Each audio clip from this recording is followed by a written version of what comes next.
Hello and welcome back to the channel. Lord KO here with an interesting project I've been working on for some time now, the Final Fantasy VII Remake. It was actually a sentence I never thought I would say in my life. I never actually thought Square Enix would complete this game, if we're being 100% honest here. So when the game was originally announced, people were losing their minds. A lot of people had great reverence for the original game, and I did attempt to play the original game when I was around 8 or 9 years old. Wasn't able to complete it due to a scratch disc. We know how that went back in the days. About 7 years ago, I did download and play it on my PS3, and I completed it. And I understood, why this game has such an esteem, such a reverence, why people are in love with this game, and why this is the de facto Final Fantasy when it comes to a lot of people. Now, I wouldn't say that, I've kind of gave into that. My love for Final Fantasy VII definitely has grown over the years. It's something that I understand now why so many people were in love with this one in particular. I wouldn't say it's my favorite Final Fantasy overall, but over the years, I get it. It makes sense now. So we're going to talk about pretty much the game overall, break down a couple things, battle mechanics, music, presentation, plot, all that good stuff. We're going to take a look at why I believe the Final Fantasy VII Remake is pure, unmitigated, flawed brilliance when it comes to just overall game making. If you're new here, make sure you like, comment, subscribe. More content coming out on the Final Fantasy side. I actually did buy the entire series on Steam about a month ago, so I plan on going through all of them. Probably stream it on my Twitch. I want to discuss. I like having content creation discussions on Twitter, so if you have any questions, definitely hit me there. But without further ado, the Final Fantasy VII Remake review live now.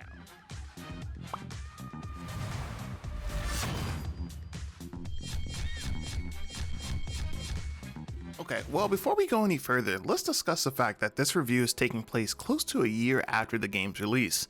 This is for a few reasons. In today's age, with both social media and YouTube alike, we have an ever need for immediacy, exclusive first looks, partner program, review copies, etc.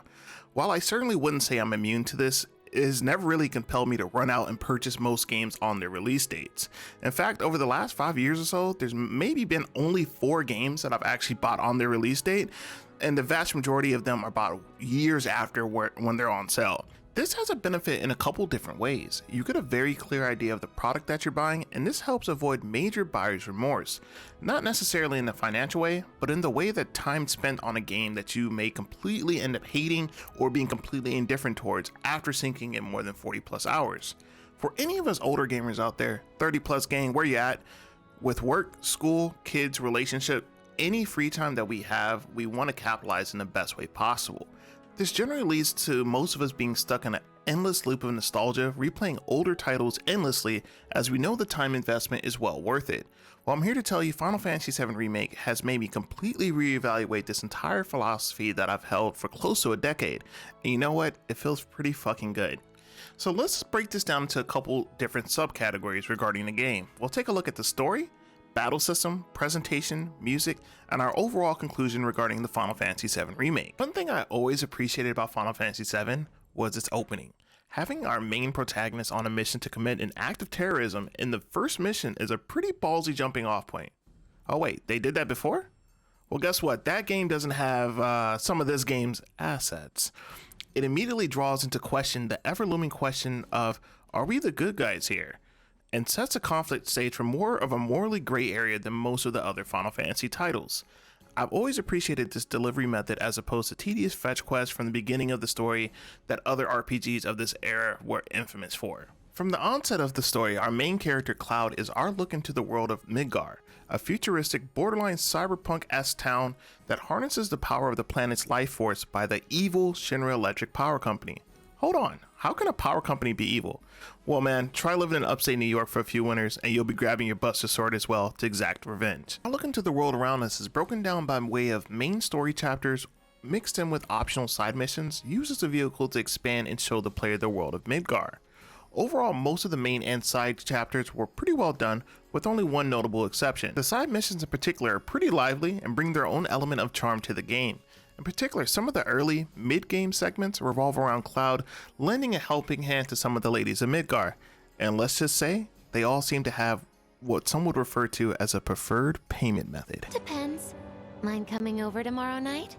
My roommates should all be out for a while. The game does well with illustrating the harrowing journey to save both the city of Midgar and eventually the entire planet from the grips of the machinations of the Shinra Electric Power Company, whilst doing an admirable job of keeping the themes of life and death, sacrifice, redemption, and unchecked corporate desire, to name a few, within full view throughout the game's entire narrative. As the story begins unfolding, we are given the full scope of the conflict in question. It leads to numerous questions regarding the true and menacing nature of Shinra, and their ties to virtually everything wrong within this world being shown to us.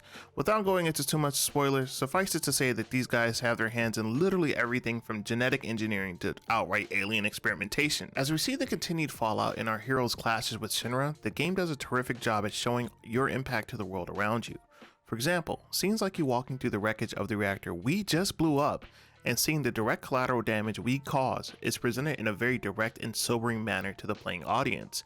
Changes like this do a great job with player immersion, and the way the world around you interacts with you constantly evolves as the story progresses. For anyone who has played the original Final Fantasy VII, you may be concerned that this game only takes place in Midgar, a section that only took roughly around 7-8 hours to get through, or great Midgar 156s. If you're this guy. Most of the story and narrative changes that have been made are mostly for the better, and while I won't disagree with anyone that says the game takes a turn for Kingdom Heartsville in its final act, the world of Midgar and its inhabiting characters have never felt more fully realized than they do in this iteration of the game, with many of the supporting cast being fully fleshed out with their own motivations, worldview, and nuance. Getting to know everybody from Biggs, Jesse, Wedge, and the Avalanche team to the introduction of new and memorable characters such as Roche and Leslie, and the one and only Johnny Boy. Understanding that you'll only be playing in Midgar can be a positive or negative thing depending on your perspective. For me, it allowed me to want to explore and get to know the new world and all it had to offer, leading up into the conclusion of the game, which I won't spoil here, but it really takes several interesting decisions which may help surprise even veteran players in future installments. Overall, I thought the execution of it was very well done. For some, they may see it as unnecessary padding, more on that later. So overall, the story is pretty excellent. I would give it an 8 out of 10. And the graphics are extraordinarily impressive, goddamn. They look damn good. And this shit feels like a movie. It's a movie I'm just playing. Damn, bro, the graphics are so good. I can't get over how good the graphics are. They're incredible. To play this game on PS4 to see if it's just a PS5, but like this shit looks so fucking good, yo. Like looks incredible. It's actually insanely immersive. Guys, that's it for this section. Nah, just playing. A major part of this reason I said that I couldn't imagine waiting for this game's sequel is due to how good this game looks. For transparency's sake, I did play this game initially on a PS5 with a 4K monitor. Now, while this is a 1080p game being upscaled to 4K, my god, does it look absolutely breathtaking. The general graphical fidelity is the best that I've seen thus far on any standard PS4 without stuff like this happening. Oh man! It's just literal proof that there's actual wizards working in SE's offices. From the character models and cinematic environments, almost everything looks of the highest quality. Well, mostly anyways.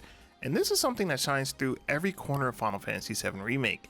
The great graphical fidelity tied with a modern and updated art direction makes every environment pop off the screen and really helps drive that overall player immersion. This game says you're in the slums, you definitely feel the downtrodden and hopelessness in the air, and a few things that might remind you of your favorite USA major cities. Most major cast members sound excellent, without some of the weird hammy deliveries that we saw in some of the Final Fantasies of yesteryear. Important cast members as well are given major justice, and they sound quite brilliant, with Jesse being, in my opinion, the #1 standout on this front. But when it comes to overall Team Avalanche, there is one that stands out head and shoulders above everybody else. The man Barrett is a goddamn revelation. Every time this man went to open his mouth regarding his goals and passions to stop Shinra, it was absolutely awe-inspiring and really made him feel like a true leader. Man, just listen to this shit. Damn fools.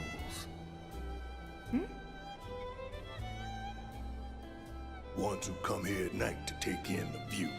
So pretty and marvelous and beautiful. But every little light burning bright runs off her blood. And bit by bit they bleed her, never stopping to think how it'll end for them. While the original translation made him feel a bit like a bargain bin Mr. T clone, mixed with a little bit of a Dr. Umar-ish isms, You don't find the that voice suspicious? performance here is a clear standout amongst the already very impressive voice cast. Speaking of the voice cast, there was one that notably felt very inconsistent and just downright underwhelming, Mr. Sephiroth. Maybe I'm being just a bit nitpicky, but after hearing this voice for the last 3 years, Today's scars shall never fade. this new one sounds noticeably flat and generally monotone overall. All that aside, having scenes like this really help showcase the magic that is video games, and when executed at its highest potential level, can serve as a true escape from the sometimes monotony of our daily lives.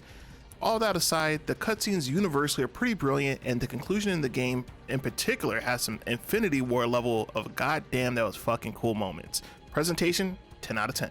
Now let's start this off by saying there is nothing wrong with turn-based combat system. There is nothing wrong with a turn-based combat system. Turn-based combat system did nothing wrong. Games like Persona 5 have shown that there is still a relative high demand for this style of gameplay, whilst offering a new and enticing way to keep the combat fresh throughout. That being said, I think that the combat engine in Final Fantasy VII Remake is probably the best it's ever been in any mainline Final Fantasy game since Final Fantasy XII. Yes, the Gambit system was brilliant, don't at me. Tetsuya Nomura, when doing press for Advent Children, and then again with the lead up to this game, said that he wanted the combat to feel as fast and fluid as those action set pieces we saw in the movie, while still having a very high level of player engagement and decision making. Well, I'm here to say that they absolutely nailed it, mostly anyways. The game works off a hybrid of the existing ATB system that we've seen in past titles. However, gone are the days of pressing literally one button to topple an entire boss. Final Fantasy VII Remake does a really good job with making sure that you're consistently on your toes and has a keen emphasis on decision making. A large part of that is due to how relatively slow the ATB bar takes to fill. Yes, even with haste on, it feels like it takes ages. And I understand that this was done for a lot of the late game ATB base materia, boosted materia, so that the game wouldn't be completely broken end game. So it makes sense. This is a direct way the development team is forcing us overall to make sure that you are consistently thinking critically about every decision that you're making and not just mashing to win. While you never have 100% control over all your party members, a la FF12's Gambit system, it's definitely a huge step up from FF13's absolutely insane decision making of some of the AI controlled characters.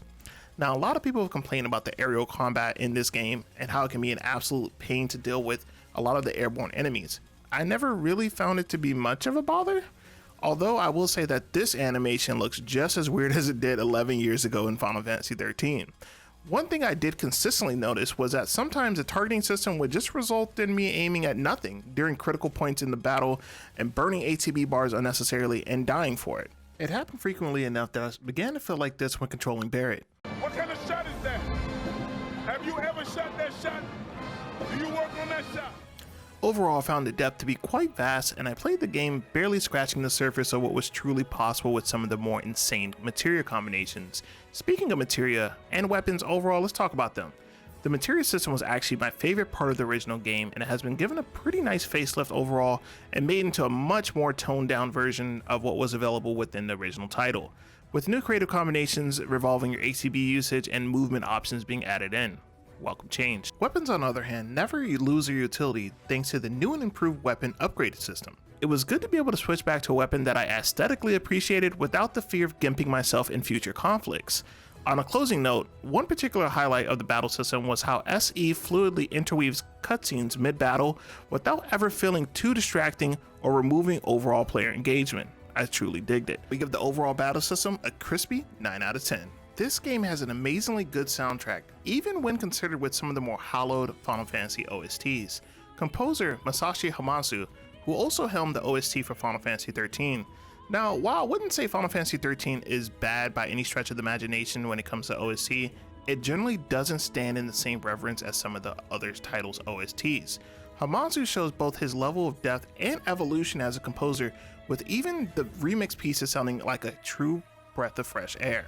In particular, his willingness to experiment with new and updated genres, including certain genres and regions traditionally not used by Final Fantasy composers, techno dance, bass jams at the Honeybee Inn dance-off, or even the Chocobo theme has a trap beat to it, Come on, bro. That shit sounds like it was absolutely made by Juicy J. It's absolutely phenomenal. Isn't a single bad track in the entirety of the OST.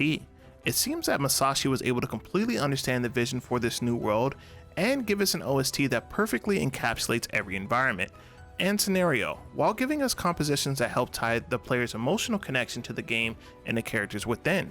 If I had to sum it up, this OST is Usher Confessions good. Nah, wait, maybe even MJ Thriller good. Oh wait, hold on, I'm wildin'. If there's one thing that we look back onto this game many years from now and say that they absolutely nailed it, for sure, it will absolutely be the music and the compositions provided here. 15 out of 10, this man is a genius. But Kao, your title says Flawed Brilliance. There must be one thing about the game you dislike.